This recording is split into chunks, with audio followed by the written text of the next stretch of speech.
एक बहुत बड़ा जंगल था जो अपने आप में एक स्वर्ग था।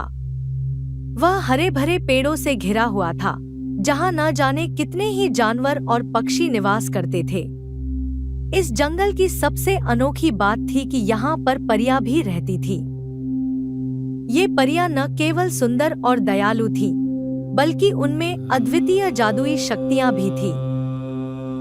ये परियां इस जंगल को सुरक्षित रखती थी और जंगल के सभी प्राणियों की रक्षा करती थी। जंगल की परियों की रानी का नाम परिदेवी था। वह सबसे शक्तिशाली और बुद्धिमान परी थी और उसकी देखरेख में पूरा जंगल सुख और शांति से भरा हुआ था।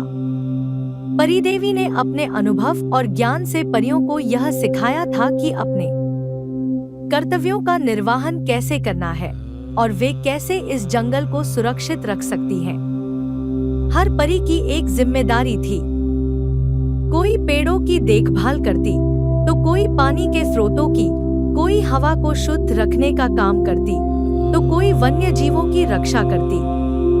सभी परियां अपने अपने कार्यों में पूरी तरह से निपुण थीं और अपनी जिम्मेदारियों को पूरी निष्ठा के साथ निभाती थी।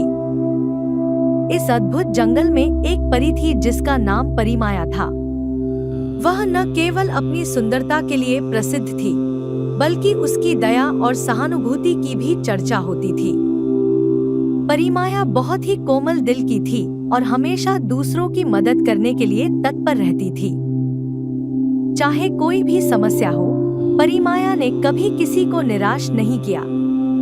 उसकी दया और सहानुभूति के कारण जंगल के सभी प्राणी उससे बहुत प्रेम करते थे। परिमाया की जादुई शक्तियां अद्वितीय थी।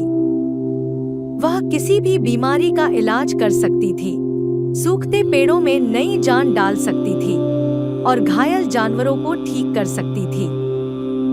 उसकी जादुई शक्तियां उसके शुद्ध और निष्कपट हृदय का परिणाम थी। जितना वह दूसरों के लिए करती, उसकी शक्तियां उतनी ही बढ़ती जाती।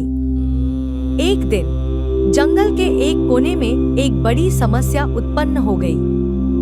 वहां का वातावरण अचानक से बदलने लगा था। हवा में एक विचित्र सी गंध फैलने लगी और जंगल के पेड़ पौधे मुरझाने लगे। जल के स्रोत सूखने लगे और वन्य जीवों की संख्या कम होने लगी। यह जंगल के लिए बहुत बड़ा संकट था। परियां इस समस्या का समाधान नहीं कर पा रही थी, क्योंकि यह समस्या किसी अदृश्य शक्ति के कारण उत्पन्न हो रही थी। परिदेवी ने अपने सभी परियों को बुलाया और उनसे इस समस्या के समाधान के लिए चर्चा की। उन्होंने कहा, यह स्थिति बहुत गंभीर है। हमें जल्द से जल्द इस समस्या का समाधान निकालना होगा, नहीं तो हमारा पूरा जंगल नष्ट हो सकता है। परिमाया, जो हमेशा अपने जंगल के लिए चिंतित रहती थी, ने इस स्थिति को सुधारने का बीड़ा उठाया। उसने कहा, माँ, मैं इस समस्या का सामना करूंगी। चाहे मुझे कुछ भी करना पड़े, मैं अपने जंगल को सुरक्षित रखूंगी। परिदेवी ने उसे आशीर्वाद दिया और कहा, जाओ परिमाया, तुम्हारी निष्ठा और दया तुम्हारे साथ है। हम सब तुम्हारे साथ हैं। परिमाया ने अपने जादुई पंख फैलाए और उड़ान भरी। वह उस दिशा में गई जहां से समस्या की शुरुआत हुई थी। जैसे जैसे वह उस दिशा में बढ़ती गई, उसे महसूस हुआ कि हवा और भी भारी होती जा रही है। कुछ समय बाद परिमाया एक गहरी गुफा के पास पहुंची। वह गुफा बहुत डरावनी लग रही थी और उसके भीतर से एक अजीब सी ऊर्जा निकल रही थी। परिमाया ने अपनी सारी हिम्मत जुटाई और गुफा के अंदर जाने का फैसला किया। गुफा के भीतर का दृश्य बहुत ही भयानक था। वहां पर अंधेरा और गहरी नीरसता का माहौल था। गुफा की दीवारों पर विचित्र आकृतियां बनी हुई थी और वहां का तापमान बहुत कम था। जैसे ही परिमाया गुफा के अंदर बढ़ी, उसे सामने एक विशालकाय दरवाजा दिखाई दिया। उस दरवाजे के पीछे से किसी की धीमी, भयावह हंसी सुनाई दे रही थी। वह जान गई कि वहां कुछ बहुत ही शक्तिशाली और खतरनाक है। परिमाया ने दरवाजे को खोला और जैसे ही उसने अंदर कदम रखा, उसे एक बहुत ही बड़ा दैत्य दिखाई दिया। वह दैत्य काले धुएं से बना हुआ था और उसकी आंखें लाल अंगारों की तरह चमक रही थी। दैत्य ने परिमाया को देखा और हंसते हुए कहा, तो तुम हो वह परी जो इस जंगल को बचाने आई है। तुम बहुत हिम्मती हो, लेकिन तुम्हारी हिम्मत तुम्हें इस बार नहीं बचा पाएगी। परिमाया ने दैत्य से बिना डरे कहा, तुम जो भी हो, मैं तुम्हें इस जंगल को नष्ट करने नहीं दूंगी। मैं तुम्हारे इस अंधकार को खत्म कर दूंगी। दैत्य ने गुस्से में आकर कहा, तुम्हें मुझसे कोई नहीं बचा सकता। मैं इस जंगल का सर्वनाश कर दूंगा और कोई भी मुझे रोक नहीं सकता। दैत्य ने परिमाया पर हमला करने की कोशिश की, लेकिन परिमाया ने अपनी जादुई शक्ति से एक सुरक्षा कवच बना लिया। परिमाया ने अपनी शक्ति को इकट्ठा किया और दैत्य के खिलाफ युद्ध शुरू कर दिया। परिमाया को एहसास हुआ कि उसे इस दैत्य को हराने के लिए कुछ अलग करना होगा। उसने अपनी सारी दयालुता और प्रेम को इकट्ठा किया और उसे अपनी शक्ति में बदल दिया। जैसे ही उसने यह किया, उसकी शक्ति कई गुना बढ़ गई और वह एक शक्तिशाली प्रकाश में बदल गई। उस प्रकाश ने पूरे गुफा को भर दिया और दैत्य की अंधेरी शक्ति को खत्म करना शुरू कर दिया। दैत्य ने अपनी पूरी ताकत से उस प्रकाश का सामना करने की कोशिश की, लेकिन वह नाकाम रहा। आखिरकार परिमाया के प्रेम और दया की शक्ति ने दैत्य को पूरी तरह से नष्ट कर दिया।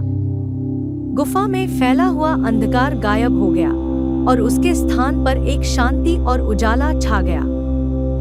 परिमाया ने गुफा से बाहर आकर देखा कि जंगल फिर से हरा भरा हो गया था। पेड़ पौधे फिर से खिलने लगे थे और पानी के स्रोत फिर से बहने लगे थे। वन्यजीव फिर से खुश थे और जंगल की हवा में ताजगी और खुशबू भर गई थी। परिदेवी और अन्य परियों ने परिमाया का स्वागत किया और उसकी वीरता की सराहना की। उन्होंने कहा, तुम्हारी दया और प्रेम ने इस जंगल को बचा लिया।